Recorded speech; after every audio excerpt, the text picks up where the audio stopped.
परमेश्वर का नाम का महिमा हो। आज 25 मार्च 2025। आइए आज हम मनन करें व्यवस्था विवरण की पुस्तक 6 अध्याय 1 वाक्य से 25 वाक्य तक। 4 और 5वां वाक्य में इस प्रकार हम पढ़ते हैं, है इस्राएल सुन, यहोवा हमारा परमेश्वर है, यहोवा एक ही है। तू अपने परमेश्वर यहोवा से अपने सारे मन और सारे जीव और सारी भक्ति के साथ प्रेम रखना। प्रभु ने अपने लोगों को जो पार जा रहे थे कुछ निर्देश दिए कि जिस देश पर वे अधिकार करने जा रहे थे वहां दूध और मधु की धाराएं बहती हो, वहां वे आज्ञाएं पालन करें। ये निर्देश उनके हृदय में छिपे रहने चाहिए, उन्हें निरंतर याद रखना चाहिए और उन्हें द्वारों और दीवारों पर भी अंकित करना चाहिए। ऐसा इसलिए किया जाना चाहिए ताकि वे अपनी पीढ़ियों को निर्देश दे सकें और वादा किए गए देश में उनके साथ सब कुछ अच्छा हो। उन्हें चेतावनी दी गई कि वे प्रभु को ना भूलें बल्कि उनके प्रति श्रद्धा रखें और उनकी सेवा करें। इसी तरह हम जो अंधकार के राज्य से प्रकाश के राज्य में पार हो गए हैं, वही आज्ञा लागू होती है। यीशु मसीह ने मरकुस को सुसमाचार 12 अध्याय 30 वाक्य में दोहराया है, और तू अपने परमेश्वर यहोवा से अपने सारे मन, अपने सारे प्राण और अपनी सारी बुद्धि और अपनी सारी शक्ति के साथ प्रेम रखना। उनकी तरह हमने भी परमेश्वर के राज्य के योग्य होने के लिए कुछ नहीं किया। हमें भी अपनी आने वाली पीढ़ियों को उनके चलने के तरीके के बारे में बताना है, जैसे कि नीति वचन की पुस्तक 22 अध्याय 6 वाक्य में कहता है, ताकि हमारे और उनके साथ सब कुछ अच्छा हो। यीशु मसीह हमें अपने सारे मन से अपने परमेश्वर यहोवा से प्रेम करने की आज्ञा देकर इस पुराने नियम के शास्त्र की व्याख्या करते हैं।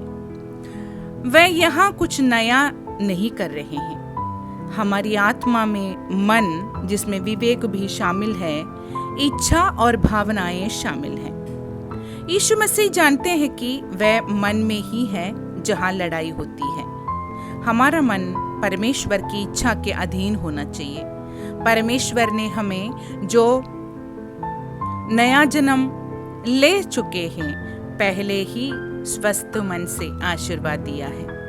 हम अपना पूरा ध्यान परमेश्वर को कैसे दे सकते हैं?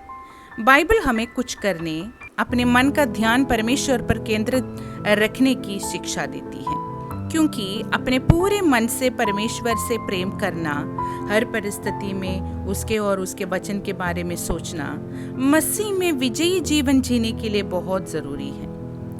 मन के गढ़ों को गिरा दे। कुरिन्थियों की दूसरी पत्री 10 अध्याय 4 वाक्य से 6 वाक्य तक कहता है कि परमेश्वर के ज्ञान के विपरीत हर विद्रोही विचार को पकड़कर और उसे मसीह की आज्ञाकारिता में लाकर मन के गढ़ों को गिरा दें। परमेश्वर के वचन में जो कहा गया है उसे स्वीकार करें, ना कि दुश्मन या आपकी अपनी इच्छा आपको क्या सोचने के लिए मजबूर करती है। ये एक निरंतर लड़ाई है और इसे पवित्र आत्मा की मदद से जीता जाना है। अपने मन को ऊपर की चीजों पर लगाएं। कुलोसियों की पत्री 3 अध्याय 1 और 2 वाक्य हमें प्रोत्साहित करता है कि हम जो मसीह के साथ जी उठे हैं उन्हें ढूंढें और उन चीजों पर अपना मन लगाएं जहां मसीह बैठा है, और इस दुनिया की चीजों पर नहीं, क्योंकि विचार कार्यों की ओर ले जाते हैं। इसलिए सबसे व्यावहारिक बात यह है कि ऊपर की चीजों के बारे में सोचें, जो बदले में पर हमारे विचार जीवन को बदल देगी और हमें मसीह का मन देगी। जब मन नया हो जाता है तो हम अपने पुराने तौर तरीकों को त्यागने में सक्षम हो जाते हैं, क्योंकि रोमियो की पत्री 12 अध्याय 2 वाक्य हमें वादा करता है कि जब हम मन में नए हो जाते हैं तो हम इस दुनिया के तौर तरीकों के अनुरूप नहीं होंगे।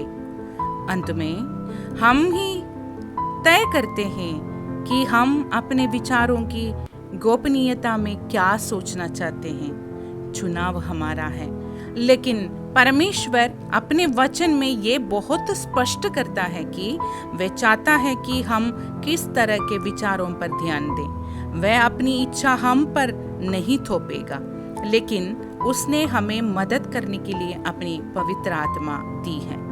अंत में मेरे प्रिय भाइयों और बहनों, फिलिपियों की पत्री 4 अध्याय उसका 8वां वाक्य में हम इस प्रकार पढ़ते हैं, इसलिए हे भाइयों, जो बातें सत्य हैं और जो बातें आदरणीय हैं और जो बातें उचित हैं और जो बातें पवित्र हैं और जो बातें सुहावनी हैं और जो बातें मन भावनी हैं, अर्थात जो भी सद्गुण और प्रशंसा की बातें हैं, उन पर ध्यान लगाया करो।